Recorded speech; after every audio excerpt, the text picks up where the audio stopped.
Hi മേഘ fashions ഇടുക്കിയാഞ്ഞിക്കുഴി. നമ്മൾ ഇന്ന് പരിചയപ്പെടുത്തുന്ന സാരി എന്ന് പറയുന്നത് ഒരു സൊമാറ്റോ ജോർജറ്റ് എന്നാണ് ഈ സാരിയുടെ പേര് വരുന്നത് കേട്ടോ. നല്ല സോഫ്റ്റ് ആണ്, നമ്മുടെ ദേഹത്തോട്ട് നല്ലപോലെ ഹഗ് ചെയ്ത് കിടക്കുന്ന സാരിയാണ്. പക്ഷെ ജോർജറ്റ് മെറ്റീരിയൽ അല്ല, ജോർജറ്റ് പോലെ സോഫ്റ്റ് ആണെന്നേ ഉള്ളൂ, ട്രാൻസ്പെറന്റും അങ്ങനെയൊന്നുമില്ല. ജോർജറ്റ് ആകുമ്പോൾ നമുക്ക് ഇച്ചിരി ഒരു കനം കുറവുണ്ടല്ലോ, അങ്ങനെ കനം കുറവോ ട്രാൻസ്പെറന്റോ ഒന്നും അല്ലാത്ത ഒരു സാരിയാണ്. അതിൽ നല്ല എംബ്രോയിഡറി വർക്കും സ്കാലപ്പും എല്ലാം ചെയ്തിട്ടാണ് വന്നിരിക്കുന്നത് കേട്ടോ. സൂപ്പറാണ് കാണാനായിട്ട്. 1150 റേറ്റ് വരിക. ഇതിന്റെ ബ്ലൗസ് പീസ്, ബാക്ക് പീസും സ്ലീവും എല്ലാം വർക്ക് ചെയ്തിട്ടാണ് വന്നിരിക്കുന്നത്. അത് ഞാൻ വീഡിയോയിൽ കാണിച്ചു തരാം കേട്ടോ. ഫസ്റ്റ് വരുന്നത് ഞാൻ ഉടുത്തിരിക്കുന്ന നല്ലൊരു പേസ്റ്റൽ ഗ്രീൻ ഷെയ്ഡ്. ഇന്ന് കൊണ്ടുവന്നിരിക്കുന്നത് 5 ഷെയ്ഡുകളാണ്. 5 ഷെയ്ഡും പേസ്റ്റൽ ഷെയ്ഡിലാണ് വന്നിരിക്കുന്നത്. നല്ല സൂപ്പറാണ് കാണാൻ കേട്ടോ. ഈ ഒരു എംബ്രോയിഡറി വർക്ക് വന്നിട്ട് സ്കാലപ്പ് ചെയ്താണ് സാരി ഫുള്ള് വന്നിരിക്കുന്നത്. അതുപോലെ തന്നെ ഈ ഒരു ഭാഗത്ത് നമ്മൾ ഈ ബാക്ക് വശം വരെ ആ ഒരു കട്ട് വർക്കും വരുന്നുണ്ട്.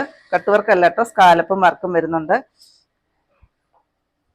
ഇതാണ് കേട്ടോ ബോർഡർ ആയിട്ട് വരുന്നത്. സെയിം കളറിൽ ത്രെഡ് കൊണ്ട് ഈ ഒരു ഡിസൈനും പിന്നെ ഇത് കണ്ടോ സ്കാലപ്പും ചെയ്തിട്ടാണ് വരുന്നത്. താഴോട്ടും ആ ഒരു സ്കാലപ്പ് വരുന്നുണ്ട്, ആ ഒരു ഡിസൈനും വരുന്നുണ്ട് കേട്ടോ. ബ്ലൗസ് പീസ് ഇതിന്റെ ഏറ്റവും അറ്റത്ത് നമ്മളെ കുത്തുന്നിടത്തായിട്ടാണ് ബ്ലൗസ് പീസ് അറ്റാച്ച് ചെയ്തിരിക്കുന്നത്. ഇങ്ങനെയാണ് സാരി വരുന്നത്. ഈ മെറ്റീരിയൽ കണ്ടോ, ഇങ്ങനെയാണ് വരിക കേട്ടോ. ട്രാൻസ്പെറൻ്റ് ഒന്നുമല്ല, സൊമാറ്റോ ജോർജറ്റ് എന്നാണ് കേട്ടോ ഇതിന്റെ പേര് പറഞ്ഞത്. നെക്സ്റ്റ് ഇതായി ഒരു ലൈറ്റ് പീച്ച് ഷെയ്ഡ്. നോക്കിക്ക് എന്ത് ഭംഗിയാണ്. ഇച്ചിരി സോഫ്റ്റ് ആയിട്ടുള്ള സാരി വേണം എന്നുള്ളവർക്കൊക്കെ പറ്റുന്ന ഒരു സാരിയാണ്. അതുപോലെ തന്നെ ഫങ്ഷൻ വെയർ ആയിട്ടും നമുക്ക് യൂസ് ചെയ്യാൻ പറ്റുന്ന സാരിയാണ് കേട്ടോ. ഏറ്റവും പുതിയൊരു മോഡലിലാണ് വന്നിരിക്കുന്ന സാരി. ഇത് വരും.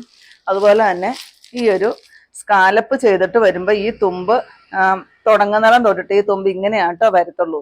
കാരണം സ്കാലപ്പ് ചെയ്ത് നമ്മളിവിടെ എംബ്രോയിഡറി വർക്ക് ചെയ്ത് സ്കാലപ്പ് ചെയ്യുമ്പോൾ ഈ ഒരു പോർഷനിലായിരിക്കും ചെയ്യുന്നത്. എന്നിട്ട് അത് കട്ട് ചെയ്താണല്ലോ എടുക്കുന്നത്. അപ്പൊ ഈ തുമ്പ് ഇങ്ങനെ വരത്തുള്ളൂ. ഇത് ഡാമേജ് ആണെന്ന് പലരും പറയാറുണ്ട്. അതുകൊണ്ടാണ് ഞാനിങ്ങനെ എടുത്തു പറയുന്നത്.